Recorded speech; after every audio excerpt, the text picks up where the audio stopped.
बड़ी खबर, दुखद खबर है। मध्य प्रदेश के डिंडोरी से यह खबर है, जहां पर दर्दनाक सड़क हादसा हुआ। लोगों की जान गई है। बेकाबू पिकअप वैन के पलटने से हादसे में 14 लोगों की मौत हुई है और 21 गंभीर रूप से घायल बताए जा रहे हैं। बड़झर गांव के पास ये सड़क हादसा हुआ है। मध्य प्रदेश में तेज रफ्तार का कहर देखने के लिए मिला है। डिंडोरी में बेकाबू वैन पलटी, इससे 14 लोगों की दर्दनाक मौत हो गई है। और ये देखिए किस तरीके से पूरा दर्दनाक सड़क हादसा हुआ है। सुबह सुबह ये दुखद खबर मिल रही है। डिंडोरी में ये पूरा सड़क हादसा हुआ है। मध्य प्रदेश का पूरा मामला, जहां पर पिकअप वैन बेकाबू होकर पलट गई और उसके बाद इस हादसे में 14 लोगों की जान चली गई है। 21 लोग वो बताए जा रहे हैं जो गंभीर रूप से घायल हुए हैं। अस्पताल में उनका इलाज चल रहा है। बड़झर गांव के पास ये पूरा हादसा हो गया। देखिए दो तस्वीरें आपकी स्क्रीन पर। इस हादसे पर मुख्यमंत्री मोहन यादव ने भी दुख जताया है।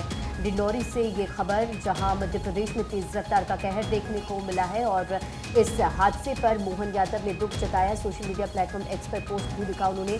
हादसे पर आर्थिक मदद का उन्होंने ऐलान किया है। मृतकों के परिजनों को 4-4 लाख की आर्थिक मदद का ऐलान किया है। तो ये तस्वीर भी आप देखिए, चीफ मिनिस्टर मध्य प्रदेश के, जिन्होंने इस पूरे हादसे पर शोक व्यक्त किया है। उन्होंने लिखा, ईश्वर से दिवंगत आत्माओं की शांति व परिजनों को वज्रपात सहन करने की शक्ति देने की प्रार्थना की। और मुख्यमंत्री ने कहा कि घटना से हताहत लोगों के परिजनों को 4-4 लाख रुपए की आर्थिक सहायता प्रदान की जाएगी। जिला प्रशासन को घायलों के समुचित उपचार के भी निर्देश जो है दिए गए। तो देखिए दर्दनाक हादसा हो गया है और इस हादसे में आपको बताते चले 21 लोग गंभीर रूप से घायल बताए जा रहे हैं। तो कई लोगों की जान चली गई है। 14 लोगों की जान चली गई है। डिंडोरी में ये दर्दनाक हादसा। तो देखिए फिलहाल ट्वीट भी आपको दिखा रहे हैं। मुख्यमंत्री डॉक्टर मोहन यादव के द्वारा ये ट्वीट किया गया है। हादसे पर मुआवजे का ऐलान किया गया है। मृतकों के परिजनों को 4-4 लाख रुपए की मदद का ऐलान कर दिया गया है। मध्य प्रदेश में तेज रफ्तार की वजह से यह हादसा हुआ है। डिंडोरी में बेकाबू होने की वजह से ये हादसा हुआ है। एक्स पर पोस्ट कर दुख भी जताया गया है। वैन बेकाबू होकर पलट गई। रफ्तार की वजह से 14 लोगों की दुखद मौत पूरे हादसे में। बिल्कुल, तो ये बड़ी खबर आपको इस वक्त की बता रहे, जहां 14 लोगों की जान चली गई है। जानकारी के मुताबिक घायलों को अस्पताल में एडमिट कराया गया है, सभी इलाजरत है। तो वहीं सीएम मोहन यादव ने भी इस हादसे पर दुख जताया और 4-4 लाख रुपए की आर्थिक सहायता का उन्होंने ऐलान किया है। साक्षी बिल्कुल, और इसी के साथ आगे बढ़ेंगे, बात लखनऊ की करेंगे। लखनऊ में सीएम योगी ने 144 निर्माण कार्यों का लोकार्पण और शिलान्यास किया है। सीएम योगी की थानों को सौगात है। सभी जिलों में साइबर सेल का भी शुभारंभ किया गया है। और सीएम योगी ने कहा कि ये नए भारत का नया यूपी है। उत्तर प्रदेश की जो छवि है वो बदल चुकी है, क्योंकि पहले उत्तर प्रदेश की जो छवि थी वो लोगों की नज़र में किस तरीके से थी कि लोग डरते थे, लोगों को ये लगता था कि यहाँ पर गुंडाई होती है। इतना ही नहीं, सीएम योगी की तरफ से पहले भी इस बात का जिक्र किया गया था कि पहले लोग व्यापार करने आते ही नहीं थे उत्तर प्रदेश में, लेकिन आज हम देख रहे हैं लोग यूपी में इन्वेस्ट करना चाह रहे हैं। उत्तर प्रदेश में लोग आते हैं, टूरिज्म को वहाँ पर बढ़ावा दिया गया है। कुल मिलाकर उत्तर प्रदेश की छवि बदल गई है। बिल्कुल, तो देखिए सीएम योगी की थानों को ये बड़ी सौगात और ये नए भारत का नया यूपी। अपने संबोधन के दौरान सीएम योगी आदित्यनाथ ने जिक्र किया 144 निर्माण कार्यों का लोकार्पण भी किया। अगली बड़ी खबर गुजरात से, जहां गुजरात के कच्छ में ड्रग्स की बड़ी खेप पकड़ी गई है। पुलिस ने 3132 किलो ड्रग्स के साथ 5 तस्करों को गिरफ्तार किया है। ये देखिए जो पूरी ड्रग्स के साथ तस्करों को गिरफ्तार किया गया और कितनी भारी संख्या में यहाँ पर ड्रग्स की खेप यहाँ बरामद की गई है। सुरक्षा बलों को इसे लेकर बधाई दी गई। गृहमंत्री अमित शाह ने एक्स पर पोस्ट कर सुरक्षा बलों को बधाई दी है। तो ड्रग्स की खेप यहाँ पर बरामद की गई है और देखिए इसका जिक्र अखबारों में भी किया गया। गुजरात के तट के पास ड्रग्स की सबसे बड़ी खेप पकड़ी गई है। 2021 में भी पकड़ी गई थी बड़ी खेप। 16 सितंबर 2021 को मुद्रा पोर्ट पर DRI और कस्टम की टीमों ने ईरानी टेक्लम पाउडर के नाम पर आ रही हेरोइन की एक बड़ी खेप बरामद की थी। ये तो बात मैंने की 2021 की, लेकिन ये देखिए बीते दिन की जो खबर और तस्वीर है जो आप इस वक्त अपनी स्क्रीन पर भी देख रहे हैं, भारी मात्रा में यहाँ पर ड्रग्स की खेप पकड़ी गई है। इसे भी लेकर खबर प्रमुखता से हर अखबारों में छापा गया है। भारतीय नौसेना, गुजरात आतंकवाद रोधी दस्ते और स्वापक नियंत्रण ब्यूरो ने एक संयुक्त अभियान में गुजरात के तट के पास से अरब सागर में एक नौका से 3,300 से ज्यादा किलोग्राम मादक पदार्थ जब्त किया है और इस संबंध में 5 विदेशियों को गिरफ्तार भी कर लिया गया है। और अधिकारियों का कहना है कि अब तक की किसी भी कार्रवाई में जब्त किए मादक पदार्थ की ये सबसे बड़ी खेप है। साक्षी, बिल्कुल रंजना, इसी के साथ में अगली खबर का रुख करते हैं। मंत्री विक्रमादित्य सिंह का इस्तीफा मंजूर नहीं किया गया है। सीएम सुक्खू बोले कि मेरे छोटे भाई हैं, मैंने उनसे बात भी की है। हिमाचल में जारी राजनीतिक संकट के बीच इस्तीफा दिया गया था विक्रमादित्य सिंह के द्वारा। अगर फ्रंट पेजेस की बात करें, दैनिक भास्कर मेरे पास फ्रंट पेज पर हेडलाइन, हिमाचल में सरकार का संकट टला पर सीएम की कुर्सी पर खतरा लगातार बरकरार है। इस बीच विक्रमादित्य सिंह ने कल इस्तीफा दे दिया था, नाराजगी जताई थी और बहुत ज्यादा इमोशनल होते हुए भी वो नजर आए थे। अपने पिता को याद करते हुए वो नजर आए। साथ साथ में विक्रमादित्य सिंह ने सुबह इस्तीफा दिया कल और शाम को उसको वापस ले लिया। अब आपको ये भी बता दें कि पीडब्ल्यूडी मंत्री विक्रमादित्य सिंह ने बुधवार सुबह मंत्री पद से इस्तीफा दे दिया था। उन्होंने कहा कि मुझे अपमानित और कमजोर करने की कोशिश की गई,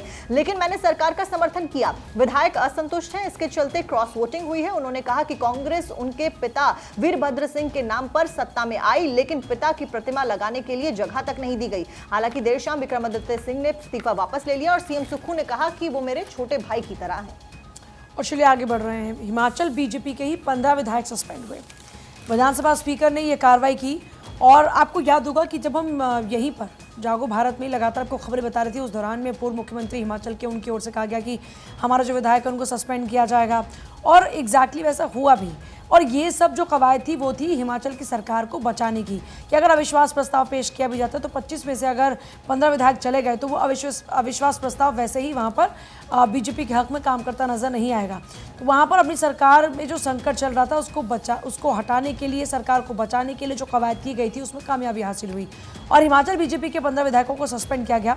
विधानसभा स्पीकर ने ही ये जो है वो कार्रवाई की विधायकों को सस्पेंड करने की। जयराम ठाकुर समेत 15 विधायक सस्पेंड हुए। संसदीय कार्य मंत्री ने इसका प्रस्ताव रखा था।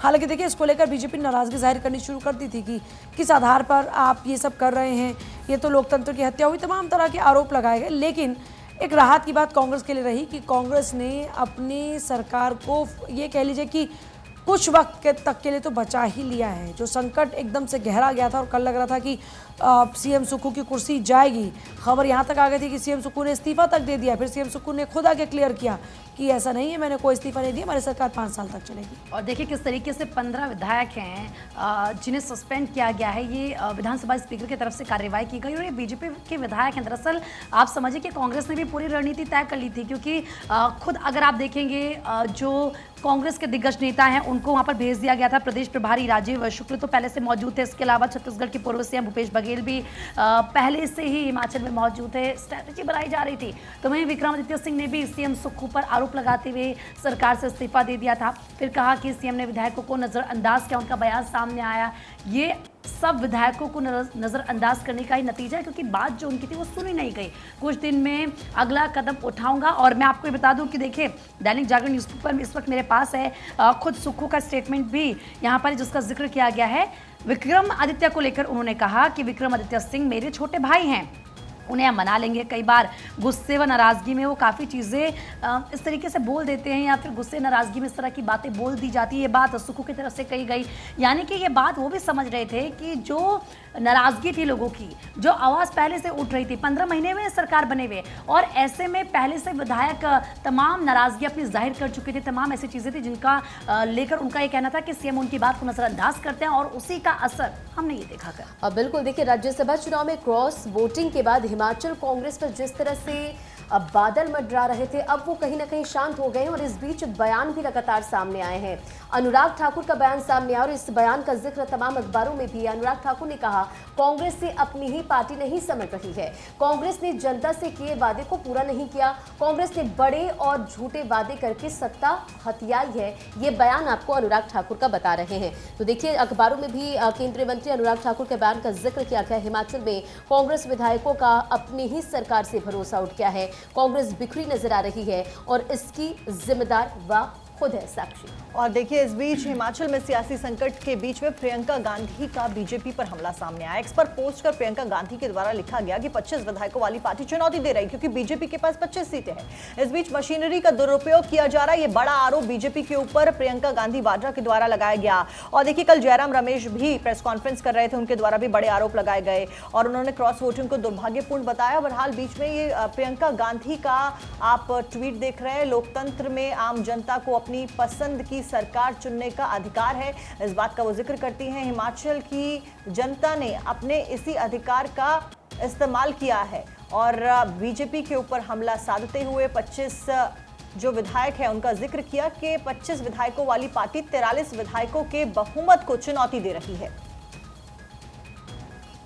तो देखिए, सियासी संकट के बीच में प्रियंका का भी बीजेपी पर तंज। हिमाचल प्रदेश में जारी राजनीतिक हलचल के बीच विधानसभा स्पीकर ने बैठक की और जो बागी विधायक थी उनकी अयोग्यता पर हुई चर्चा। स्पीकर ने फिलहाल फैसला सुरक्षित रखा है, ये भी जानकारी बड़ी अहम है क्योंकि देखिए, हिमाचल में एकदम से पूरा सियासी घटनाक्रम बदल गया। राज्यसभा की एक सीट के लिए पूरा का पूरा घटनाक्रम देखा कि किस तरीके से वहाँ मौजूदा सरकार के लिए मुश्किलें बढ़ाता है और हर अखबार में बेसिकली आप उठाकर देंगे तो पूरे फ्रंट पेज पर बारीकी से एक एक पहलू पर जिक्र किया गया है। प्रियंका गांधी ने हमला बोला, उन्होंने कहा कि लोकतंत्र की हत्या, उन्होंने कहा कि दिल्ली की जनता देख रही है, हिमाचल की जनता देख रही है कि कैसे 45 लगभग 43 विधायकों वाली जो सरकार है, माफ़ कीजिएगा, उनको 25 विधायकों वाले जो पार्टी है वो चुनौती दे रही है। तो इस तरह की तमाम कल हमले खूब होते रहे और ट्वीट किया एक्स पर प्रियंका गांधी ने। और देखिए किस तरीके से, क्योंकि अनिश्चित काल के लिए स्थगित कर दी गई है विधानसभा यानी कि सदन की कार्यवाही और ऐसे में हालांकि विशेष परिस्थितियों में सत्र बुलाया जा सकता है। आगे बढ़ेंगे, आपको बता दें कि पर्यवेक्षकों के साथ सीएम सुक्खू ने बैठक की है और बैठक के बाद सीएम सुक्खू ने ये दावा भी किया कि हमारी सरकार सुरक्षित है, जो नीति बनानी है उसको लेकर बैठक हुई है। हालांकि इस्तीफा तो उनकी तरफ से दिया गया, लेकिन अब आप देखिए आगे की स्ट्रैटेजी रणनीति पर चर्चा की जा रही है और बाकायदा आलाकमान की तरफ से पूछा गया कि आगे क्या आपको समझ आता है। विपक्ष की गैर मौजूदगी में बजट पारित हुआ, फिलहाल चला है सुक्खू सरकार पर संकट क्योंकि बजट जो है वो पास हो चुका है। आपको बता दें कि 62,421.73 करोड़ रुपए का ये बजट पारित किया गया है। अमर उजाला में एक खबर छपी है, दैनिक जागरण, तमाम न्यूज़पेपर्स जिनमें खबर छपी है कि कितने का ये बजट और किस स्ट्रैटेजी के साथ बजट पास किया गया, क्योंकि अगर बजट पास नहीं होता सर्वसम्मति से तो फिर ये सरकार गिर सकती थी, लेकिन इसीलिए विपक्ष की तरफ से भी मतलब जो वहाँ पर सरकार है उसकी तरफ से स्ट्रैटेजी बनाई गई और बजट को पास करा दिया गया। बिल्कुल, बढ़ेंगे खबरों में आगे। और लोकसभा चुनाव को लेकर देखिए तमाम पार्टियां पूरी तरह से एक्शन मोड में हैं और लोकसभा चुनाव को लेकर एमपी में बीजेपी ने नया क्राइटेरिया सेट कर दिया है। कई वर्तमान सांसदों के कट सकते हैं टिकट, ये सूत्रों के हवाले से बड़ी खबर आपको बता रहे। देखिए, आगामी लोकसभा चुनाव को लेकर बीजेपी लगातार एक्शन मोड में है और स्ट्रैटेजी और रणनीति जो है वो पार्टी की तरफ से लगातार बनाई जा रही है। तस्वीरें आपने देखी कि प्रधानमंत्री मोदी और तमाम दिग्गज राष्ट्रीय अधिवेशन करते हैं और तमाम जो नेता शामिल होते हैं उन्हें दिशा निर्देश दिया जाता है कि किस तरह से कि वो जनता के बीच में पहुंचे और जो सरकार की उपलब्धियां हैं वो जनता के बीच में पहुंचाएं।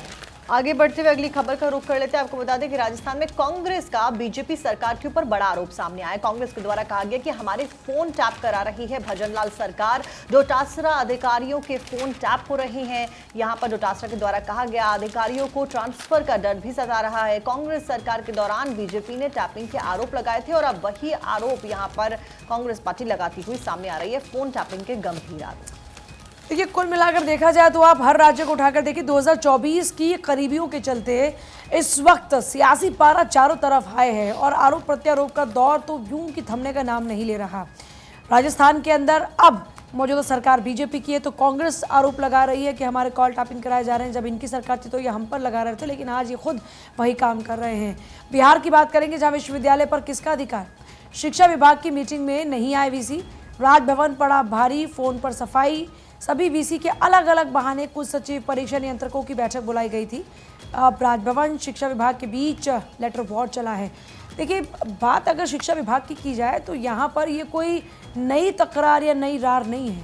भले ही अब सरकार एनडीए की हो गई हो, लेकिन उसके बावजूद भी बिहार में शिक्षा विभाग और राजभवन के बीच में जो लेटर वॉर है वो अब शुरू हो गया है। मतलब किसी ना किसी रीज़न से शिक्षा विभाग वहाँ का लगातार सुर्खियों में है और इस बार राजभवन और शिक्षा विभाग के बीच जो लेटर वॉर चल रहा है उसको लेकर ये सुर्खियाँ खूब इस वक्त ये दोनों ही महकमे बटोरते हुए नजर आ रहे हैं। लेकिन इस बीच जो आमजन है, जो बच्चे हैं, उनका भविष्य दांव पर लग जाएगा।